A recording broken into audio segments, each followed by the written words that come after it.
Melissa West, welcome to Stay Humble podcast. Yeah, thanks for having me. I'm excited to have this conversation.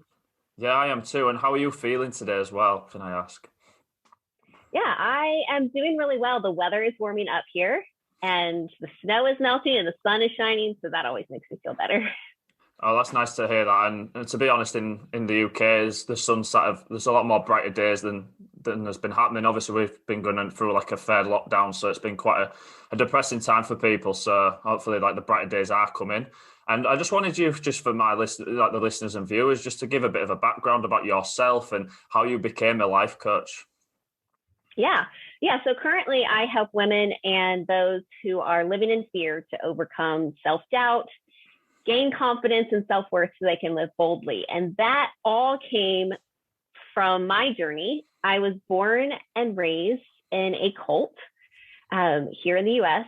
And it was intense. Men had all the power, so women had no voice, no place of leadership. We were taught to listen and obey our fathers until we were married, and then to do the same with our husbands. And it was so intense that you couldn't even disagree. You were expected to change your opinions to match those of the male authority in your life. So that was the first 30 years of my life. And that was it was soul crushing, honestly. And so coming out of that, I went to a lot of therapy. I had coaches myself, and I wanted my story to be more than just my story. I wanted it to mean something. And so when I found life coaching, it just lined up with everything that I love, being able to help and empower people to give them the courage to live their true purpose. So that in a nutshell is how I got to where I am now. Yeah, and I can now understand slightly from obviously what you've just shared there in terms of why you struggled to speak so openly. Obviously, if the males had that control, you felt like you didn't have a voice. Was that how you felt through them 30 years? Yeah, yeah, for sure. I didn't even know it necessarily. I felt it, but I didn't know it. I really bought into everything. It was everything I had been taught. I thought it was normal, even though, it was so far from normal. But you have to understand, I was homeschooled, so I didn't go to school and I didn't have friends outside of my community. We didn't watch TV. We weren't allowed to listen to the radio. We weren't allowed to read books outside of our community. I didn't have friends outside of the community. So yeah, it was definitely, I was very sheltered. Hmm. And I tried to be the right kind of person. I was trying to, make my community happy, make God happy. And I I always felt something was off, something was wrong, but I didn't know. I thought it was me. I thought something was wrong with me.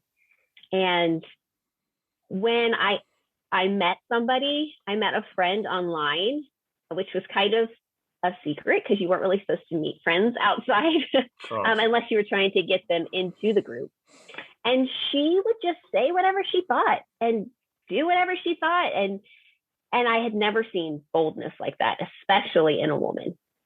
And seeing that and seeing that that was a possibility just sparked something inside of me. And I was like, yes, that is what I want. I want the boldness to just be myself and say and feel and do what I want. Yeah, I can imagine like that was like a sort of you wanted to be able to express yourself and have all them feelings. What was it like to feel like you realized that there was something else outside there? Like you say, you knew that you was told not to be on like allowed to access TVs and watch telly and just general things like that. What was it like to discover that there was other things outside of your sort of your bubble in a sense, like you weren't able to realize there was other people out there in a sense. Yeah, I definitely knew it was there, right? Like I knew of television, I had seen some things like at friends' houses and things like that. But to me, it was all evil. It was all terrible. And so coming out and being like, wait, no, everything is not terrible. Everything's not going to send me to hell. At first, I was really angry. Honestly, for about a solid year, I was so angry, realizing, I had spent 30 years in this. and I had missed out on so much. And I felt really angry and bitter towards the people who had taught me and been a part of that. So yeah, that was definitely part of coming out, was that anger and just letting it.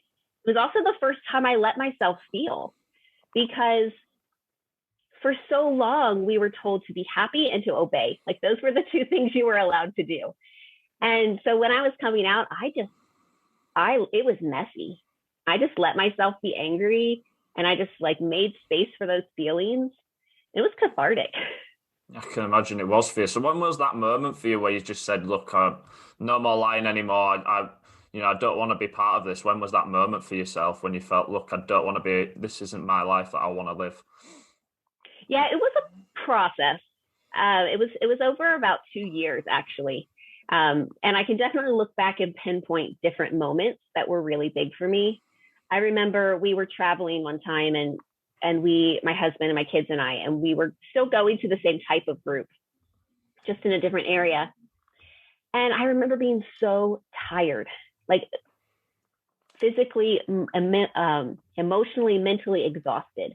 And we had missed this event that was for couples because my husband and I had been in a fight. And in this group, it's all about appearances. Like, you don't have trouble. You don't have mental trouble. You don't have marital problems. You don't have, and you just keep it all hidden. You just put your mask on and you act happy.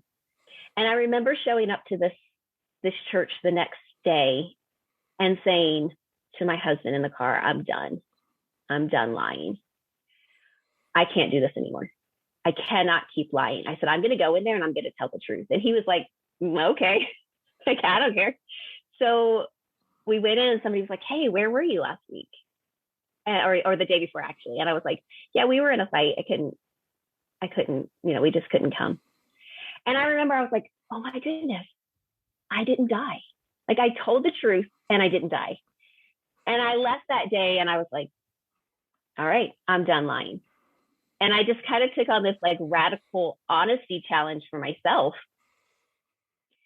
And I kind of think that was part of it. That was kind of the beginning of the end, because when we got back to our group, instead of keeping all of these doubts hidden, I started speaking up, and I was saying, like, why do you need to be in charge of me? Why do you get to tell me how to live and how to act and what to wear and what to say? That didn't go over very well in the community. Imagine, yeah. And like you talk about as well, like about a woman that you sort of like befriended you, in terms of, was that what you believed was another sort of turning point in terms of moving away from a cult? Absolutely. She was the gateway out, honestly. She stuck by me, and she challenged me, and she questioned me, and she challenged me to question my belief. And she didn't give up on me. I mean, I was a weirdo. I was totally weird. I mean, we had to wear like long dresses, and we had to cover everything. And we were against everything fun. And we had this, the weirdest beliefs. And she could have just been like, oh, you're weird, I'm out of here. But she was the safe place for me to question and grow and chat. And she just didn't give up on me. And that, honestly, I think I might still be in if it weren't for her. Wow. So she was a big part of your life in terms of just changing that around for you, definitely. And yeah, wow. And you also talk obviously about, in terms of having a phobia, like that sort of fear of freedom. Can you just sort of elaborate in terms of how that is sort of then fears have shown up in your life? Yeah. So there was always the fear of being found out for me. You had this set of rules that you're supposed to live up to, and you cannot live up to all the rules. And so you pretend. And for me, I was so afraid of being caught. And so when I would do something that wasn't aligned with the rules, it would cause severe panic attacks. I mean, I'm talking about, like, I'm curled up on the floor. I think I'm dying. The oxygen's not getting to my hands, and my hands would like cramp up. And sometimes it would take an hour or two to come out of it. The anxiety was crippling, because I was so afraid of somebody seeing me and somebody seeing who I really was. And and the panic and the guilt, so much guilt. um and my group is not the only way like this. I've coming out and talking to so many people. A lot of religions kind of lean on that guilt and that fear to keep people in line, so to speak. So yeah, that fear was had a terrible impact on my mental health and my physical health as well. And how did you go about in terms of turning that round? Did you have to look inwardly? Because I want to just like elaborate on something I read the other day. So I read something along the lines of cultivating the ability to judge yourself accurately and honestly is looking inwards to discern what you're capable of and what it will take to unlock that potential. Is that something that you feel you did in terms of looking inwardly to unlock sort of your sort of fear of freedom? Absolutely. The Yeah, once I met this friend, she kind of started the path for me, and then that gave me the courage to make some friends. And I had four other friends, and we would get together every 6 weeks or so and talk about what we actually felt and what we were going through and what we thought. And that was radical for me. I had never given myself space to think for myself. At first, I didn't know it was possible, and then I didn't really know how. And so for me, it did take some cultivating to figure out how to look inward. At this point, I'm, my late 20s, my early 30s, trying to figure out what is going on inside. Yeah, so that definitely was part of releasing that fear and moving into freedom, because the more I looked inside, the more I realized how strong I was and how courageous I was, and that I had survived. I had been through physical abuse and sexual abuse and spiritual abuse, and I had survived all of that. And so kind of looking inside and seeing, I had the ability to heal the pain. I had the ability to make my own choices and my own thoughts. And yeah, once you get a little taste of freedom, I kind of say it's addicting, like you get a little taste and you're like, oh, I need some more of this. And it was just like a snowball effect after that. Just one Yeah. small action. Wow. I didn't obviously know about like obviously the things in terms of the abuse and stuff. So that must have been very difficult for you to deal with them sort of fears. Obviously, if you've come through that sort of trauma in your life as well, that must have been very difficult for yourself. Yeah, for a while, I thought it was my own fault. In the culture that I was in, almost everything was the woman's fault. And so even though it happened to me as a child, I just assumed it was my fault. And when I was coming out, I started to go to therapy, which in our group, therapy was terrible. It was only for people who had, severe problems or who had sin that they wouldn't confess or didn't pray enough or something. And going to therapy, she really gave me the tools to heal that pain. And yeah, it was definitely a journey, and it was hard. And it's not like, I'm magically completely healed. It's definitely still a process. But for me, having the tools was so important. And that's what, honestly, if any of your listeners are, on the fence about therapy, I just say it's just the person who can give you tools to deal with life. Yeah. And that was huge for me, having those tools from a non-religious standpoint to help me heal. Yeah. And did that cover some self-love as well in terms of having some to learn to love yourself as well? Yeah, it did. I think when I was in therapy, a lot of it was just about dealing with that trauma and giving me the tools.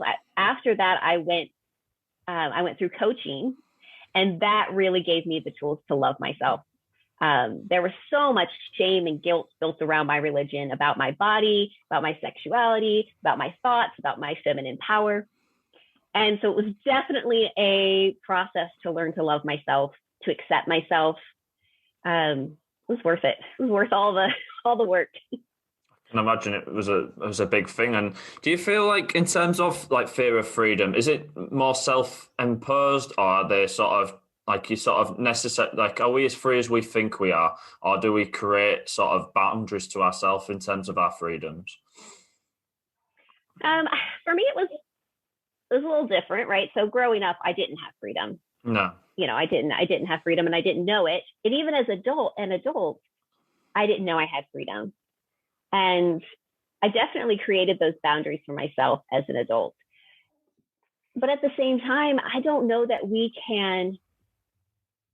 I believe we're not meant to do any of this alone. We're built for community.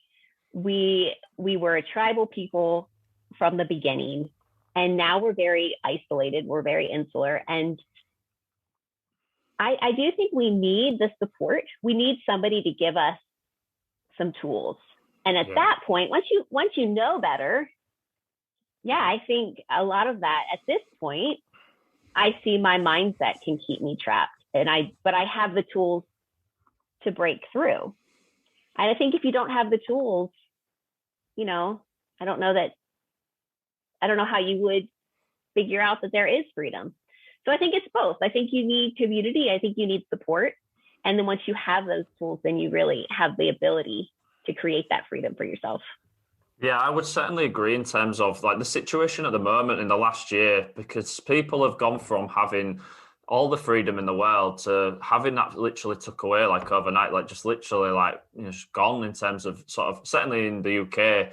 They literally just came from one week being informed that there was a virus going around to by the end of the week it was like everything, all shops shut, all people's work shut, and that sort of the freedoms of what we were used to being able to see friends and family were all gone. And I think people have struggled to sort of accept, like, especially going in and out of different lockdown measures, that's been really difficult for people in terms of their freedoms and struggling to sort of, and then their fears are built up in terms of isolation and loneliness and stuff like that, like can occur into sort of creating anxieties, depression, and other things like that. I think they're the really concerning things that this year has brought on, well, sort of not this year, but obviously last year as well has brought on people. Yeah, this past year has been just so hard. I was talking to a therapist friend, and she said she thinks the mental state after the pandemic is going to be similar to that after the world wars, because that's how much stress we've been under.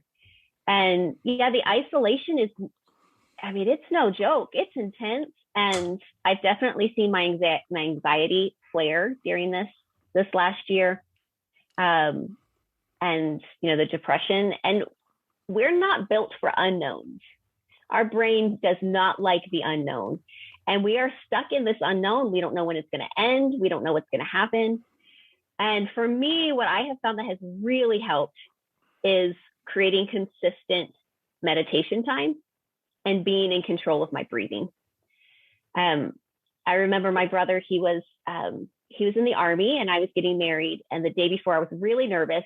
He wasn't there. He called me and he said, I can't be there tomorrow, but I have one piece of advice for you.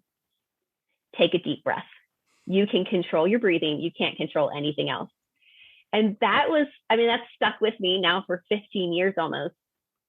And when I start to feel that anxiety rising, will things ever be back to normal? Will my kids ever go back to school? Will I ever make friends? Because just a few months before everything shut down, we moved across the country, left our group, and restarted a whole new life on this side of the country. But when all of that starts to rise in me, I just close my eyes, I put my hand on my heart or on my stomach, and I just take a deep breath. And that consistent meditation time has been, and you don't even have to call it meditation time if that doesn't feel good to you, just breathing. It's just paying attention to your breath has been so helpful for me.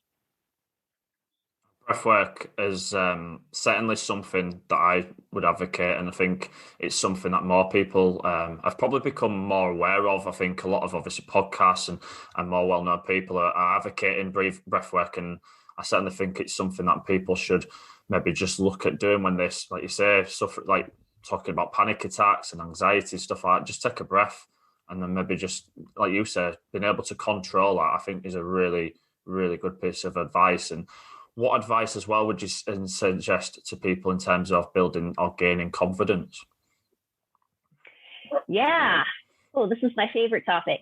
I just love to see people gain confidence. I love in my work when they go from just inward and afraid and small, and then they start to realize, and they just Their whole body language changes. Some of the things I've already mentioned about like telling the truth. We have been raised in my culture here, and from what I understand in your culture as well, to be very polite, to be very agreeable. And, especially for me as a woman, just, go along to get along. And so we form this habit of lying. You'll say something and I won't agree with it. And I'll be like, oh, yeah, that's great. Uh-huh. And we just deny our very selves. And the more we deny ourselves, we're telling ourselves we're not worthy. And so for me, when I started telling the truth, I gained so much boldness. And it's also a process, right? You're not going to tell the truth one day and then the next day you're going to be like, yes, all the confidence in the world.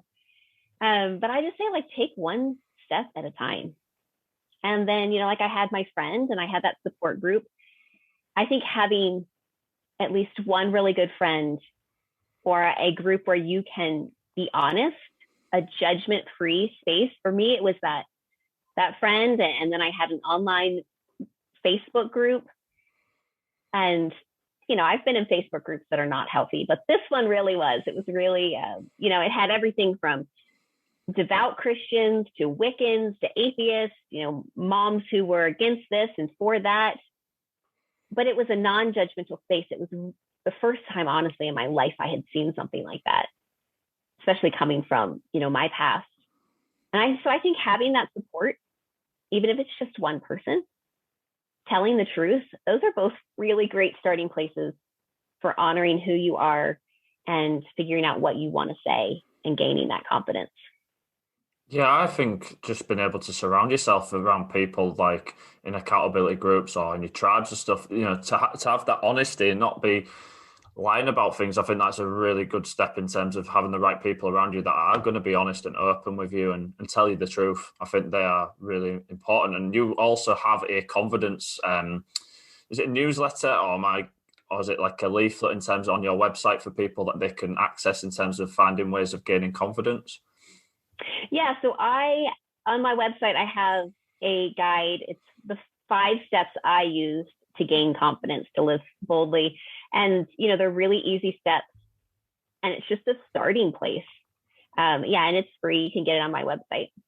Yeah, and I will be certainly putting them in the show notes for people to access as well so that they can find that. I think that'll be really useful for people to delve into that. And you also state in your most recent post about having difficult conversations with people and you state some facts in terms of how you can prepare for them. Can you help the listeners in terms of what you would suggest in terms of preparing for a difficult conversation?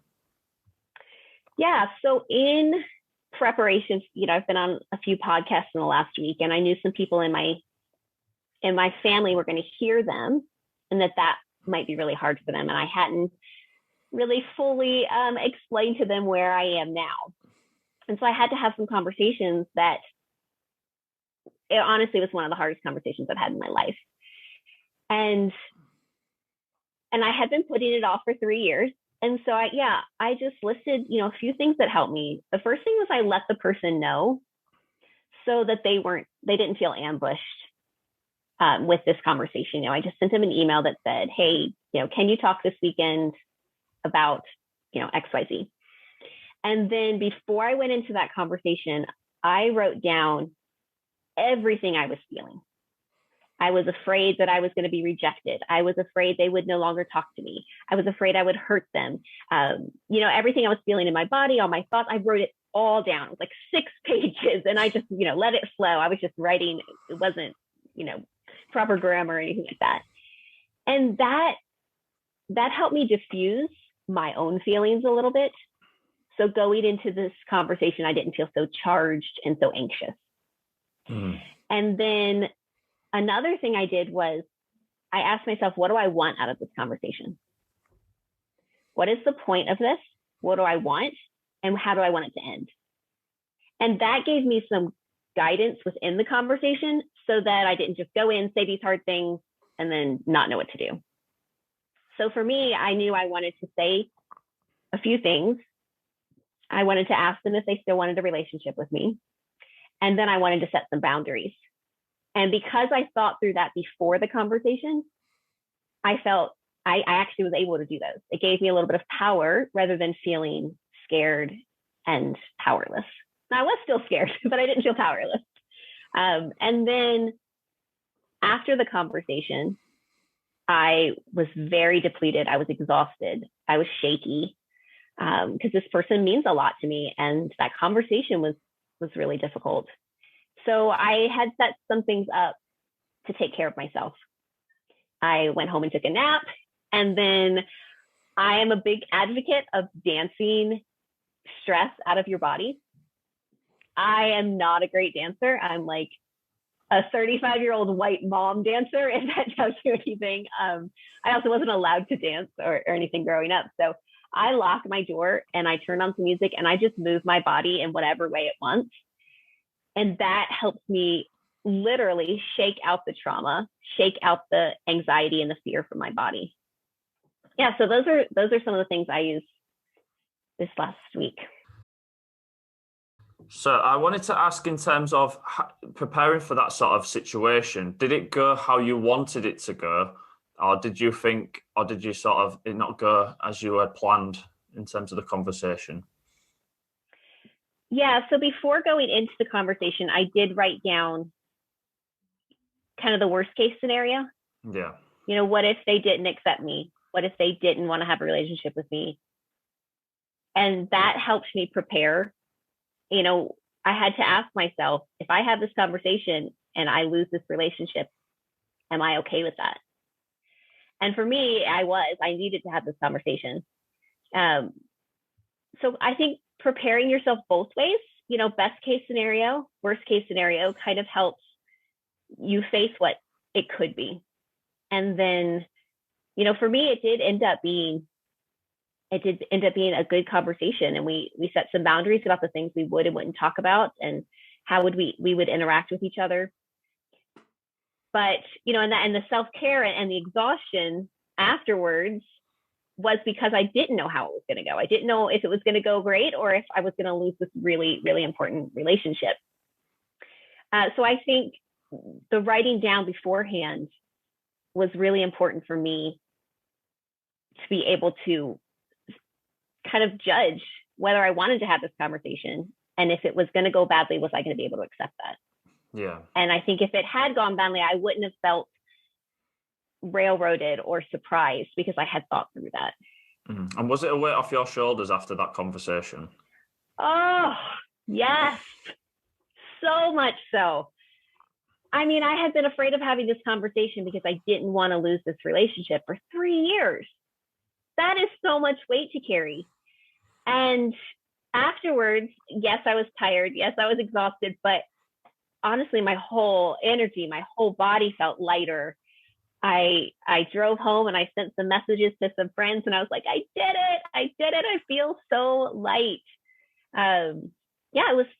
We can do hard things. We can do hard things. And one thing I really leaned into leading up to that conversation was I kept thinking about how it would feel on the other side. Because the conversation was really hard. Anytime we're doing something new or scary, sometimes we stop there. We stop on that thought. But if we can just look on the other side, so I would just think, what's it going to feel like on the other side of this conversation? Okay, I can do this. So I think that really helped me.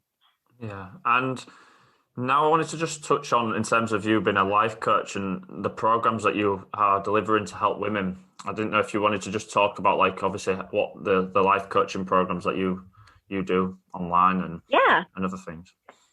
Yeah. So currently my signature program is called Grown Ass Woman, and it's 90 days to release fear and guilt, embrace your worth, and live boldly. And what that comes from, when I was leaving the cult, this friend lived a few states away. And so I would visit her every 6 months. And I was sitting on her couch with her and her husband, and her older teenage daughter comes down the stairs. And she says, "Hey, Dad, can I go spend the night at so-and-so's house?" And her dad said, "You're a grown-ass woman. You can do whatever you want. Did you mean to ask me for a ride?" And I was like, what? she leaves. I raise my hand. I'm laughing and I'm like, hey, how do I get permission to be a grown ass woman?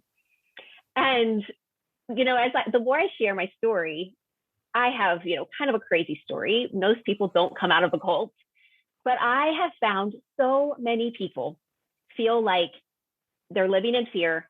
They have lots of guilt. They don't, feel good about themselves. And so I took everything I've learned over the last 5 years, put them in, like clear steps that people can work through. And it is called Grown Ass Woman, even though there have been men in the program, because it's work that anybody can do. And honestly, it makes me just so happy that I get paid to do this work to help people find freedom and feel good about themselves. And I just watch them change the world, watch the ripple effect once they really fully embrace their power and their worth. Whew, yeah. It sounds a real light bulb moment, that situation, in terms of like the name just coming out of that like that conversation, really. And have you found you've worked with people that have come from similar backgrounds to yourself in terms of coming from maybe a cult or sort of similar situation? Yeah, my work has ranged from everyone who's never heard of a cult to people who actually came out of the same group as me. And one thing I find that's really neat is that there's so much similarity among all of us. I feel like it's a human condition sometimes to feel this fear of what other people think of us. And sometimes it's crippling. We sometimes we can't even. I've worked with a woman who didn't have any friends because she was so afraid of what people thought about her. She couldn't go out. And I've worked with people who, were stuck in abusive relationships because they didn't feel that they were worthy or that they had the strength to leave. I've worked with people who, their kids had gone to school and it was now time for them to figure out what's next and they had no idea. And so I have worked with people, from my exact background, which was neat. It was neat to see them go through the same journey in a lot less time. It took me quite a few years. But it's also been really enlightening to see the similarities that we all have based around our self-worth and our fear and our confidence. And I imagine the experience that you had, obviously what you'd been through would help them a lot quicker because you can empathize with them people in terms of what you've been through in them 30 years. Makes it much more easier to sort of pass on your wisdom in terms of being able to help them much quicker. Yeah, I do love that I can use my story and my pain and my healing. And, another thing is, when they feel like I can't do this, I'm like, wait a second. If I can leave everything I've ever known and start a new life, I know that you can do this thing. And so it's really fun to be somebody's cheerleader when they're learning, to be brave and to be courageous. Yeah. And what's it been like in the last year? Has there been more uptake with this, with people joining your programs and stuff? Has it been difficult, been more of an interest in terms of people signing up? Yeah, so I think this past year has really given people the chance to think about their life. We are a very busy people. We're always here, we're always there, we're going out, we're seeing friends, we're going to the movies. And this last year has given people a chance to actually think. We're stuck in the house by ourselves. And so I'm finding people who are joining are saying, you know what, this is the first chance I've taken a breath and I've realized how unhappy I am and something has to give. I can't keep living like this. And so, as hard as this last year has been, and, in our country, it's just been just so heartbreaking because the numbers have been so high.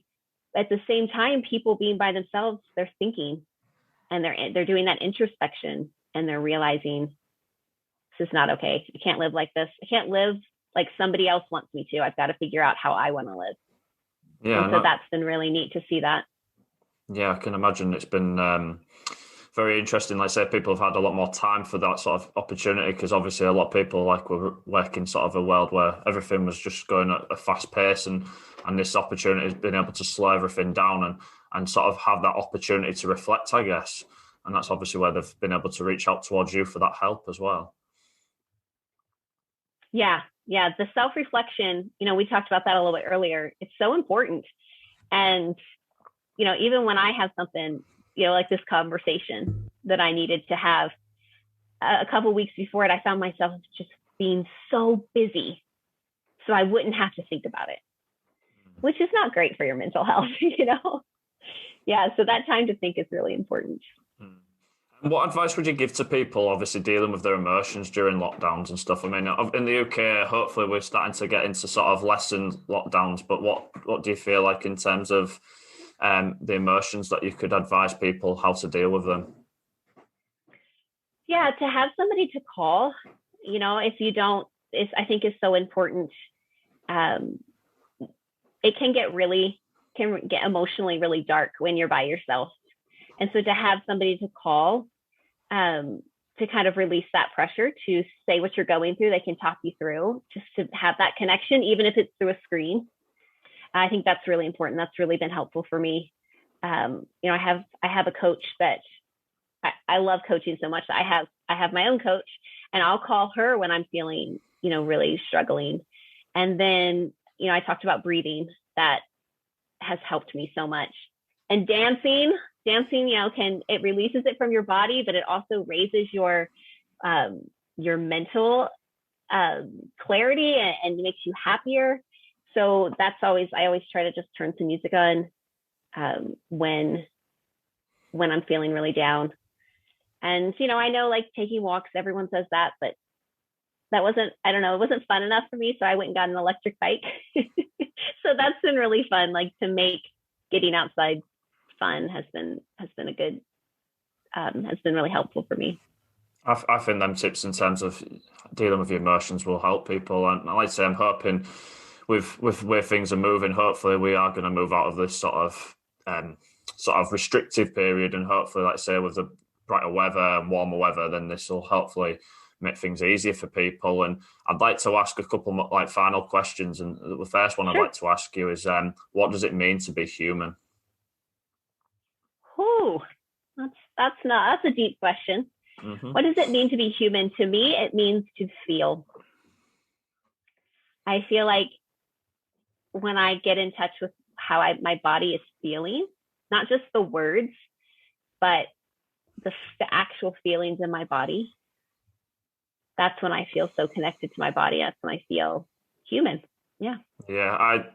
Human. That's like probably the one thing that separates humans from animals. In it is the sort of feelings and emotions that they have compared to other animals. I think that's a really good sort of reflection of what humans are. And finally, I'd like to ask is, how do you stay humble?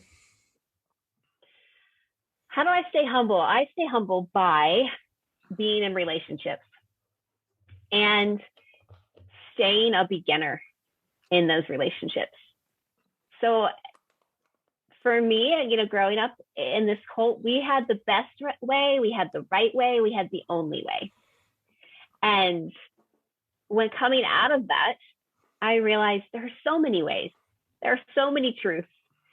And, when I'm in these relationships and they're constantly teaching me, and being okay with being a beginner, being okay with not knowing everything, that definitely keeps me humble. Oh, wow. And I just want to give you now, Melissa, an opportunity just to sort of, a bit of a platform for where can people reach out to you in terms of if they're interested in terms of like your confidence, news, like your confidence link, or even interested in terms of getting some life coaching from you, where can they reach out to you? Yeah, so I am on Instagram, Melissa Lyon West, and the Lion is Lyon. And I love to have conversations. It's my favorite form of life is conversations. So send me a message in the DMs and we can talk.